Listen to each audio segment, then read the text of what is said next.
बिस्मिल्लाहिर्रहमानिर्रहीम। अस्सलाम वालेकुम नाज़रीन, फैज़ टीवी नेटवर्क से शाज़िया खान आपको कहती है खुश आमदीद। और इस वक्त मेरे साथ बहुत ही famous politician, former interior minister, former FIA सरबरा, chairman senate standing committee on the interior, Sitara Shujaat, Nishan Imtiaz, peoples party के अहम रहनुमा, जितने भी तारुफ कराऊँ कम है, रहमान मलिक साहब मौजूद हैं। Thank you very much sir, आपने हमें टाइम दिया। हम बात करेंगे कि जो PDM की आगे की हिकमत अमली है उसको किस तरह देख रहे हैं। सर, अब 26 मार्च को लॉन्ग मार्च की बात कर रहे हैं। बिलावल भुट्टो साहब ने कहा है कि हम अदम एतमाद की तहरीक लाएंगे, वक्त हम बताएंगे।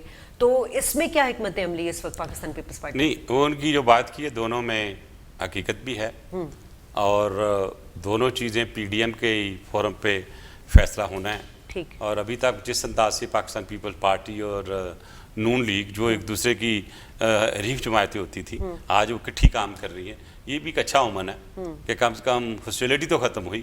तो अगर 26 मार्च को लॉन्ग मार्च होता है और वो लॉन्ग मार्च किस किस्म का होता है, कितनी देर रहता है, और लॉन्ग मार्च से पहले वो फैसला कहाँ जाने का करते हैं, किस जगह बैठना चाहते हैं, और उस लॉन्ग मार्च में उनके TORs किए हैं, वो क्या लेना चाहते हैं, क्या हासिल करना चाहते हैं, दैट इज़ वेरी इंपॉर्टेंट।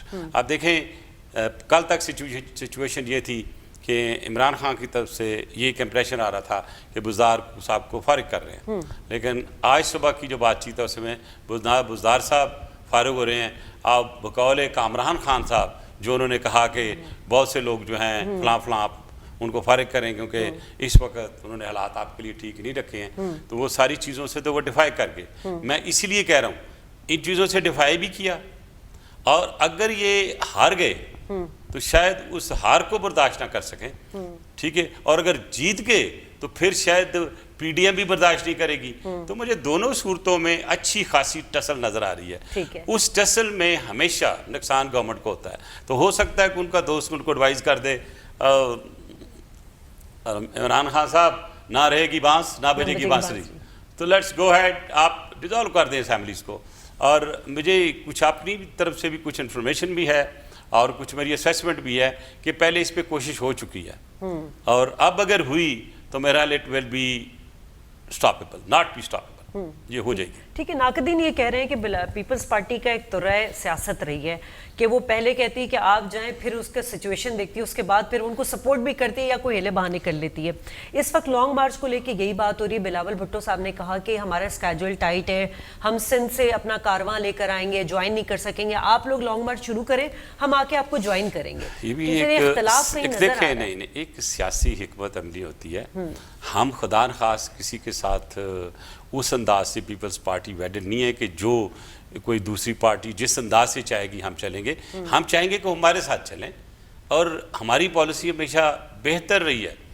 और मैं ये नहीं कहता कि आसिफ जरदारी साहब हमारे लीडर हैं, उनमें हिकमत अमली बनानी आती है, वो सियासत को बड़ी नज़दीक से देखते हैं और बड़ी सोच समझ के वो चलते हैं, और उनकी सियासत के अंदर जो एक चीज़ है कंसेंसस भी होती है और दूसरा तरीकाकार भी होता है। तो मेरा ख्याल है अभी तक तो जो मेरा ये बड़ी लॉन्ग रफाकत है पाकिस्तान पीपल्स पार्टी के साथ, मोहतरमा के साथ असिस्ट किया, मोहतरम की पॉलिसीज़ को देखा, मोहतरमा ने जिस अंदाज से सिखाया वो भी सीखा हमने, और उसके बाद जरदारी साहब के साथ भी आया। मैं जरदारी साहब के साथ 5 साल मैंने एज इंटीरियर मिनिस्टर भी गुजारे, और उनकी अभी भी रफाकत है, पहले भी रफाकत थी। मैं ये समझता हूँ कि अगर आपने मुल्क को क्राइसिस से निकालना है, और आप शायद ये बात सुनकर परेशान हो जाएंगी, तो फिर मैं समझता हूँ, और शायद मेरे साथ कुछ लोग और भी मुतफिक हों, कि आसिफ अली जरदारी साहब को आप प्राइम मिनिस्टर बना दें।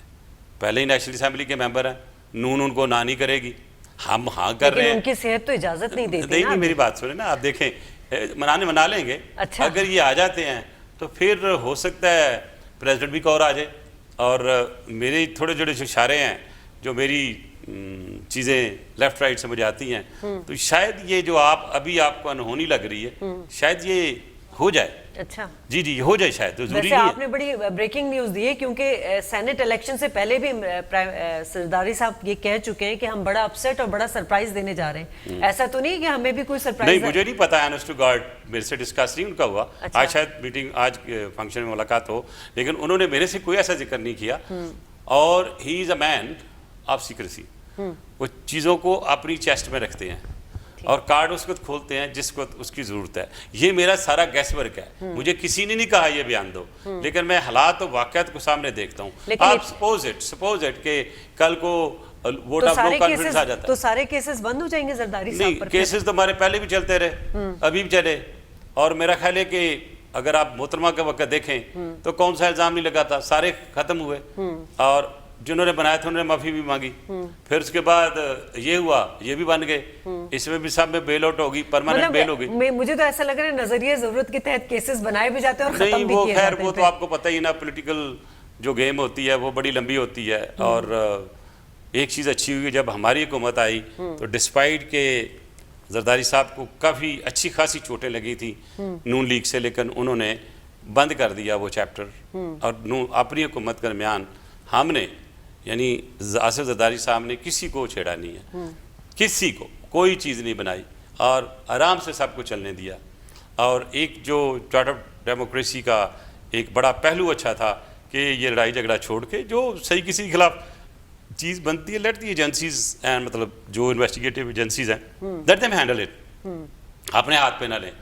वैसे ये इंटीरियर मिनिस्टर आपने देखा, मैंने भी उस वक्त नहीं देखा होगा कि फलाने को उठा लो, फलाने को छोड़ दो। नो, हम बिल्कुल कानून के मुताबिक जा रहे थे और अपनी एजेंसियों को ये कहा हुआ था कि आप कानून के मुताबिक देखें, अगर कोई चीज़ है and if you are making a case against a political personality, bring the file, convince me and then I will do it. और मैंने किया। ठीक है, आपने जो एक बात की कि हो सकता है कि जरदारी साहब को प्राइम मिनिस्टर बना दिया जाए, बिलावल भुट्टो साहब नहीं बन सकते प्राइम मिनिस्टर? उम्र के लिहाज से अभी पूरे नहीं हुए ना। अच्छा, तो आपको आसिफ जरदारी साहब पे क्या एतराज है? जरदारी साहब बेचारे जब भी हम देखते हैं अदालतों में आते तो उनकी सेहत इजाजत नहीं देती, नहीं, तो वो मुल्क की हम बागडोर ठीक कर कैसे लेंगे, वो संभालेंगे? ठीक हो जाएगा बिल्कुल। वहाँ दिमाग चलता है, वहाँ कोई पहलवानी तो नहीं करनी चाहिए कि प्राइम मिनिस्टर ऑफिस पे। अच्छा। उन्होंने तो दिमाग इस्तेमाल करना है, he has to do governance. और वो सिंध गवर्नमेंट तो देखें चल रही है ना, वहीं बैठे होते हैं, एडवाइस भी करते हैं।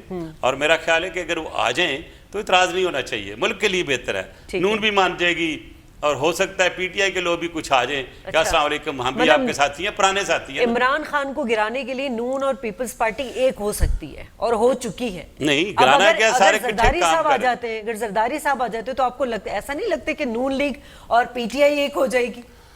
मेरा ख्याल उस वक्त अगर ये यहाँ तक पहुंची ना बात, अगर अल्लाह करे यहाँ तक पहुंचे तो उस वक्त शायद पीटीआई उतनी ना रहे यूनाइटेड जितनी अभी है। अच्छा। और अभी तो आप एक फैक्टर भूल गई हैं और उस फैक्टर का नाम है मिस्टर तरीन जी, जहांगीर तरीन। तभी इस बार के इलेक्शन में जो है काफी हलचल मची हुई पीटीआई की तरफ से। हाँ, वैसे आपको पता होगा, मुझे नहीं पता चला कौन सी हलचल है, वो हलचल कहाँ तक गई है। अगर वो हलचल चल के इस्लामाबाद के अवानों तक पहुंच चुकी है तो फिर और हलचल हो जाएगी। शाहिद खान अब्बासी साहब ने कहा है कि एतमाद का वोट इमरान खान साहब को एस्टैब्लिशमेंट ने दिलवाया है, देखिए वो खत भी लिखेंगे। ये उनकी स्टेटमेंट है। अगर उनके पास प्रूफ है, कोई भी प्रूफ है, तो you should make it public. Just mere statement, I being a responsible person will not accept it. अगर किसी पास कोई प्रूफ है तो लेके आओ सामने भाई, ठीक मौका है आपके पास। But just giving statement for the heck of stating and then just media attention, मेरा ख्याल है वो ठीक नहीं होगा। हालांकि शाहिद खान जो मेरे भी अच्छे दोस्त हैं, बड़े समझदार इंसान हैं, अगर उन्हें कुछ लिखा होगा तो शायद उनके पास कोई चीज़ हो, अगर नहीं है तो फिर बाद में छुपी होगी ना। ठीक है, आप समझते हैं कि हॉर्स ट्रेडिंग खत्म होनी चाहिए, और खत्म होनी चाहिए तो कैसे होगी? देखें, हॉर्स ट्रेडिंग मैं ये समझता हूँ कि हमारे पॉलिटिकल सिस्टम के लिए ठीक नहीं है। अगर ये हॉर्स ट्रेडिंग, जिसे मैं वोट ट्रेडिंग कह रहा हूँ, और मैंने आर्टिकल भी लिखा है एक जो कि कल था, जिसका नाम था vote from democracy to vote trading, और मैंने उसके साथ एक ये भी लिखा था कोई journey of vote to note. तो जब ये वोट टू नोट चली गई तो इसका मतलब हुआ, फिर मैंने कहा इसको क्या फ़ायदा है ऐसे इलेक्शन कराने का, वोट की कीमत बहुत है। Even prime minister of Pakistan उसकी कीमत 70 करोड़ जाहिर कर चुके हैं। तो इसको आप स्टॉक एक्सचेंज में ले जाएं और वोट को स्टॉक एक्सचेंज में कर दें, और इलेक्शन के करीब उसकी कीमत लगेगी। जिसके पास इतनी बसात है वो जाएगा अपने स्टॉक एक्सचेंज में वोट लेके आकेगा, जी मेरे इतने वोट है जो मैंने स्टॉक एक्सचेंज से खरीदे हैं, तो लिहाजा मुझे चेयरमैन बना दें या डिप्टी चेयरमैन बना दें। तो मैं तो लग रहा है मुझे ऐसे कि जो हम इंप्रेशन दे रहे हैं वो तो एक ट्रेडिंग का यही लगता है। अच्छा। कि अब ये स्टॉक एक्सचेंज हो सकता है अगर मैं इसको थोड़ा ज़्यादा सीरियसली जाऊं तो जैसे क्रिकेट में बुकीज होते हैं वो लगा रहे होते हैं शर्तें, हमें आने वाले वक्त में इस पे भी शर्तें लगेंगी और इस पे भी जुआ खेला जाएगा और फिर हम ढूंढते फिरेंगे बुकीज कहाँ हैं, वो किधर गए हैं बुकीज जो उन्होंने ये कहा था फलां जीतेगा फलां हारेगा। तो लिहाजा ये हम अच्छी ट्रेडिशन सेट नहीं करती, उसका तरीका ख़त्म करने का ये है कि we should bring very very stringent legislation और वो सारी जो अपोजिशन की पार्टियां हैं गवर्नमेंट की हैं सारे मिल के ये फैसला करें कि लेजिस्लेशन कैसी होनी चाहिए। तो अगर हम अच्छी लेजिस्लेशन ले आएँ, स्ट्रिंजेंट ले आएँ जिसमें सख्ती भी हो, जिसमें इजी हैंडलिंग भी हो और ये मेक श्योर हो जाए कि जल्दी ट्रायल हो के जो लोग ऐसी हॉर्स ट्रेडिंग करते हैं उनको इन्वेस्टिगेशन करके पकड़ के उनको सजा वाकई दें जो कि होनी चाहिए। आई थिंक खत्म हो जाएगा। Deterrence is very important. नाज़रीन यहाँ लेंगे एक ब्रेक के बाद वापस आएंगे तो FATF के हवाले से बात करेंगे। कोई रहमान मलिक साहब का इसमें बड़ा अहम रोल है, 2 बार वो खत भी लिख चुके हैं और सिर्फ रहमान मलिक साहब ही क्यों हुकूमत के जो करते धरते रहनुमा हैं उनको ये ख्याल नहीं आ रहा कि FATF एक बार फिर ग्रे लिस्ट में बरकरार है। बात करेंगे इस ब्रेक के बाद।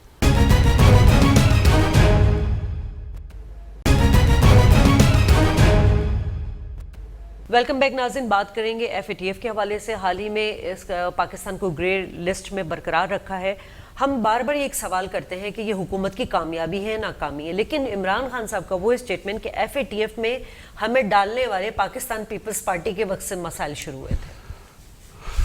वेल उनकी बात है, वो कह सकते हैं, लेकिन आज मैं आपकी वसातत से पूरी आवाम को आगाह करूँ कि FATF क्या है। ये FATF जो है एक प्राइवेट कंसोर्टियम की एक कायम करदा एक ऑर्गेनाइजेशन है जो वर्ल्ड वार 2 के बाद फैसला हुआ था कि अब ये जंग बमों की नहीं रही, अब ये इकोनॉमिक वॉर है। तो उन्होंने ये एक कंसोर्टियम बनाया G7 कंट्रीज़ का, उसमें फंडिंग दी और IMF उसकी पैदावार है, वर्ल्ड बैंक भी उसी का बच्चा है, ये दोनों उन्हीं के नीचे काम करते हैं। तो जब इन्होंने बहुत से मुल्कों को फंसा लिया और फिर उनको अपने ताबे रखने के लिए FATF आ गया। और आप यकीन करें शाहजी खान, मैं वसीयत इंटीरियर मिनिस्टर ये लिख के दे सकता हूँ, कन्फर्म कर सकता हूँ और चैलेंज के साथ कहता हूँ कि ये जो FATF में डिमांड आई 27, इसमें से 90% डिमांड जो है पहले अमेरिका में कर चुका था जब FATF का वजूद भी नहीं था। जब अमेरिका ने देखा कि हमारे से पहले हुकूमत ने भी तावर नहीं किया, हमने भी नहीं किया, फिर नून ने भी नहीं किया और फिर PTI भी नहीं, शुरू में शायद कोई नहीं किया होगा। अब मुझे अच्छी तरह याद है कि होमलैंड सिक्योरिटी, होमलैंड जो है मिनिस्ट्री इनकी अमेरिकन, उनकी जो मिनिस्टर थी वो मेरे पास आई कि हमें जो ट्रैवल डेटा है आपके मुल्क का वो चाहिए, हमें दे दें। मैंने कहा मैं तो नहीं देता हूँ। उस वक्त आपको याद होगा जनरल दुरानी थे हमारे एम्बेसडर, वो मेरे सुबह स्वीट में आ गए कि आज वो दस्तखत करनी है वाइट हाउस में, तो आप चलिएगा। मैं क्या दस्तखत करना है? मैंने पढ़ा उसको, मैंने कहा ये तो मैं दस्तखत नहीं करूँगा। कहता जी तो हमने फैसला किया था। मैंने कहा you have done it yourself, go and do it, ये आप कर दें। मैंने कहा मैं इसको कर दूंगा लेकिन पाकिस्तान वापस नहीं जाऊँगा। फिर मैं ये पोलिटिकल साल में ले लेता हूँ क्योंकि इसमें मैं अपने मुल्क का सीक्रेट डेटा, ट्रैवल डेटा कैसे दे सकता हूँ। आई रिफ्यूज्ड।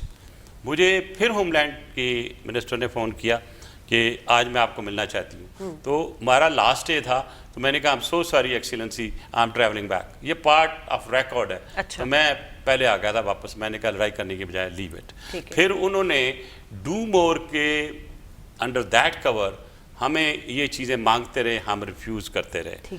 और फिर उसके बाद मैंने देखा कि सारी चीज़ें FATF में थी और FATF में जिस अंदाज से उन्होंने मांगा, जिस अंदाज से स्क्वीज़ किया, तकरीबन सारी कौम को डिवाइड कर दिया। और ये FATF जो है ये ना है बिकॉज ऑफ पीपल्स पार्टी, ना because of noon, it is because of a world power desire to get information as per their own agenda. तो अभी आगे ना पीपल्स पार्टी का वक़्त का नाम लिया इमरान खान साहब ने, आपकी हुकूमत है, आप ना देते इन्फॉर्मेशन, क्या हो जाता? खड़े हो जाएं अभी भी, को जो करना कर लो, मैं समझ तो कुछ भी नहीं होगा। देखिए ग्रे लिस्ट में तो ऑलरेडी रखा हुआ है, हम अदरवाइज अनअनाउंस्ड अंडर वॉच हैं। और अभी उन्होंने जो मैंने लास्ट खत लिखा है और जिसे उन्होंने कहा था प्रेसिडेंट FATF ने कि जी नंबर 2 चीज़ें डिमांड की मैंने उनसे कि एक इंडिया को भी ऐसे ही 27 डिमांड दें क्योंकि आपने अभी तक इंडिया को इस मैट में नहीं लिया। I am grateful to the president of FATF। उन्होंने कहा जी हम उनको भी देंगे ये सारी डिमांड्स, ठीक है। But at appropriate time. तो जो बंदा सवाल कर उसने कहा what do you mean by appropriate time, तो थोड़ा प्रो पाकिस्तानी उसने कहा पाकिस्तान के लिए तो कोई अप्रोप्रिएट टाइम नहीं है। तो उनके लिए देखें जिस अंदाज से कर रहे हैं आप, जिस वक्त मर्जी शुरू कर दें, अब ये स्पेसिफिकली टॉकिंग के अप्रोप्रिएट टाइम होगा तो इट्स नॉट एक्सेप्टेबल। फिर 2 हफ्ते गुजरने के बाद मैंने लिखा कि आपने नहीं किया, रीज़न दे। नंबर 2, जो उन्होंने बात की कि फैटफ ने फैसला किया है कि पाकिस्तान को इंक्रीज्ड मॉनिटरिंग में रख लें। आप यूरोप में नहीं हैं, जब कहते हैं इंक्रीज्ड मॉनिटरिंग, दैट मीन्स जो ऑलरेडी अवेलेबल है, जिस पे आप ऑलरेडी अंडर मॉनिटरिंग हैं, उसको ज़्यादा कर देंगे। अब मैंने उनको लिखा कि आप डिफाइन करेंगे, how do you define increased monitoring, क्या मॉनिटरिंग करेंगे, वो कौन से नया पैरामीटर्स हैं जिसको आप लाना चाहते हैं। होगा कि 4 महीने के बाद कहेंगे जी हमने इंक्रीज्ड मॉनिटरिंग की थी लिहाजा फैटफ से हम ग्रे लिस्ट में नहीं डालते, 15 और डिमांड दे देंगे आप। तो मैंने उसको अवॉइड करने के लिए आई हैव डन इट। और तीसरी मैंने ये किया कि ब्रसेल्स से बहुत से वकील और यूरोप से ज्वाइन किया मुझसे, जो कि हम एक लेटर भी इनको देंगे और हम फॉर्मल कंप्लेंट इंडिया के खिलाफ जो है वो फाइल करेंगे, अगर उस वक्त तक इंडिया के खिलाफ कोई केस जो है फाइल ना हुआ और फैटफ ने खुद ना किया। दूसरा, हम एक पाकिस्तानी की हैसियत से, पाकिस्तानी लायर्स की हैसियत से जो हमारे साथ होंगे, कुछ इंटेलेक्चुअल्स होंगे, मीडिया होगा, और हम ये कहेंगे कि हमें बताओ तो सही भाई, 27 डिमांड आपने दी, 24 हमने पूरी कर दी, तो उस हिसाब से तो अगर आप एग्जाम में भी जाएं तो 98% ऑफ मार्क्स लिए हमने, तो हमें तो पास कर देना चाहिए था। अब ना मानू की पॉलिसी लगा के आपने पाकिस्तान को अभी तक ग्रे लिस्ट में नहीं निकाला। हमें दें कि दुनिया में कितने मुल्क हैं जिसको फैटफ ने 27 पॉइंट्स दिए हों और ये चीज़ें इंप्लीमेंट करने के लिए दी हों, क्योंकि आपने सिर्फ पाकिस्तान को टारगेट किया। Hence you have done actually discrimination which is against the charter of UN and it is also against the humanity। और आप बहुत बड़े चैंपियन करते हैं, ह्यूमन राइट्स के बनते हैं, this also violation of human rights. तो हम इस चीज़ को लेके जा रहे हैं, दुआ करें अल्लाह भी हमें कामयाब करे इंशाल्लाह। जी जी। लेकिन सर मसला ये है कि हमारे अपने लूप होल्स भी रहे, बहुत सारे ब्रिजेस भी रहे। आप नहीं समझते कि जिस वक्त पनामा, अकामा, NRO नहीं दूंगा, कंटेनर की सियासत, उससे पहले से लेके इंडिया ने भरपूर लॉबिंग की है, डिप्लोमेसी के जरिए, अपने और फोरम के जरिए। पाकिस्तान उस वक्त चुप करके बैठा रहा, पाकिस्तान की फॉरेन मिनिस्ट्री खामोशी से बैठी रही। आपने बड़ी दुखती रग पे हाथ रखा है। इनफैक्ट हम पिछले 74 साल से इंडिया की पिच पे खेल रहे हैं और इंडिया ने हमें खिलाया और हम खेलते रहे। और कुछ लोग बैक चैनल में इस्तेमाल हुए, मोस्ट रिसेंट भी, पिछले सेशन में भी। और वो जो बैक चैनल पे इस्तेमाल करने वाले लोग थे जो हुए, उनकी अक्ल इतनी नहीं थी, एक्सपीरियंस इतना नहीं था कि वो इंडिया की अंदर की जो अंडरस्टैंडिंग या उन्होंने करना उसको समझ सके। जब वो यहाँ पे अपनी रिपोर्टें बनाते रहे, ये फॉरेन ऑफिस से चेक कर ले, उन्होंने ये कहा कि अगर मोदी आ जाएगा तो मोदी आएगा तो कश्मीर भी ठीक हो जाएगा और कोई जंग शंग नहीं रहेगा, मसला बड़ा अच्छा हो जाएगा। तो basically it was A cover sabotage कि हम इलेक्शन में अपोज ना करें मोदी को। अगर चलो थोड़ा बहुत तो हम डेंट डालते। और इसलिए जब ये मोदीज वॉर डॉक्ट्रिन मैंने लिखी थी, और जो कि आपने पढ़ी भी होगी, आप नहीं तो जरूर पढ़िएगा, इसमें मेरी प्रेडिक्शन थी कि मोदी इस दफ़ा आने के बाद पाकिस्तान के खिलाफ बल्कि कश्मीर को भी स्क्रैप करेगा जो उसका स्टेटस है। और मैंने कहा पुलवामा इसने खुद इंजीनियर किया एंटी मुस्लिम फीलिंग करने के लिए, और ये इस्तेमाल करते हुए इलेक्शन जीतेगा।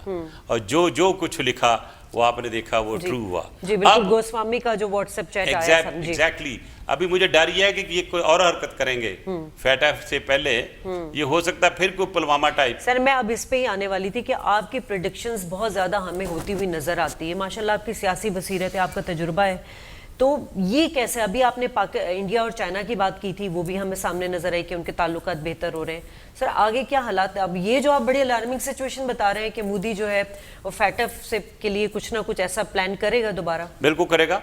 और इस रीजन की और आने वाले वक्त में जो मैं देख रहा हूँ, ये डिपेंड करेगा कि अफगानिस्तान का जो पीस प्रोसेस है जी, वो कैसे चलता है।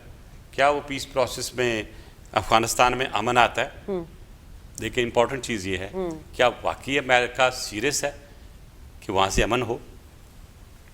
और अगर अमेरिका आज छोड़ के चला जाए, ठीक हो जाएगा सब कुछ, दो चार लड़ाइयाँ अमेरिका छोड़ के जाएगा नहीं, क्योंकि मैं अर्ज चाइना कर के रहा साथ हूँ proxy मैं war ये अर्ज कर रहा उसकी- हूँ जी। तो अगर वो रहना चाहता है अमेरिका, तो फिर तो ये टसल जारी रहेगी। और अगर अमेरिका इसको छोड़ के जाना चाहता, तो पाकिस्तान ने शाजिया बहुत काम किया है। और let me appreciate on record present army chief general Qamar Bajwa, जिन्होंने अपनी ज़ाती कोशिश से और अपने इंटेलिजेंस चीफ्स के साथ और उनकी जो कंसर्न टीम है, मैं उससे प्रीवी हूँ बहुत सी चीज़ों से, इन्होंने तालिबान को जाके दोहा में बिठा दिया। ठीक। अशरफ गनी नहीं मानता था, वो भी चला गया। अब्दुल्ला और वो दोनों खिलाफ थे, वो भी चले गए। और खलील जालमे भी आता रहा। और इसके ऊपर जब मुआहदा हो गया, तो आपको पता है कि डोनाल्ड ट्रंप ने क्या कहा था। You know that he said, well Pakistan has done a great job. वो टिपिकल अमेरिकन एक्सेंट में उसने कहा था, लेकिन वो चीज़ के जाने के साथ मुझे डिम होती हुई नज़र आ रही है। क्यों? अब अनफॉर्चुनेटली अमेरिकन सियासत जो है ना, वो पाकिस्तानी सियासत हो गई है। अच्छा। आज जैसे लाहौर में या कराची में या जो होती है कि अपोनेंट आ गए, तो अगर आप पूरी सियासत देखें, अमेरिका में आप रही हैं, तो कभी ऐसी सियासत नहीं आई जिसमें कोई अपोजिशन लीडर आएगा। ये पहली दफ़ा हुआ है कि जो अपोजिशन लीडर पहले ही उसने अनाउंस कर दिया कि मैं इलेक्शन लड़ूंगा। मतलब क्या हुआ? अब जो बाइडन को वीक करने के लिए वो हर कोशिश करेगा, और जो बाइडन हर वो कोशिश करेगी उसके एडमिनिस्ट्रेशन कि इसके किए हुए जितने काम है ना, उनमें पानी फेरें, तो उसका नुकसान थर्ड वर्ल्ड को होगा। तो मुझे लग रहा है कि ये टसल जो है तालिबान की, अशरफ गनी की और अब्दुल्ला की, देखें अब्दुल्ला अशरफ गनी की आपस में नहीं लगती है। अल्लाह करे इनको लंबी ज़िंदगी दे, लेकिन मुझे कुछ हालात दोनों में ख़राब नज़र आ रहे हैं। जहाँ तक तल्लक है इसकी तालिबान की, तालिबान में हर रोज़ नए फैक्शन बनते हैं। मेरी एक स्टेटमेंट है उस वक्त जब दोहा हुई थी, मुझे बड़ी खुशी हुई है हमने इनको इकट्ठा बिठा दिया है, लेकिन मुझे ये कंप्लीट होता हुआ नज़र इसलिए नहीं आ रहा कि बहुत से फैक्शंस ऐसे हैं अफ़गान तालिबान में जो इनके साथ नहीं हैं, तो ये कत्लो गारत मार कटाई बढ़ेगी।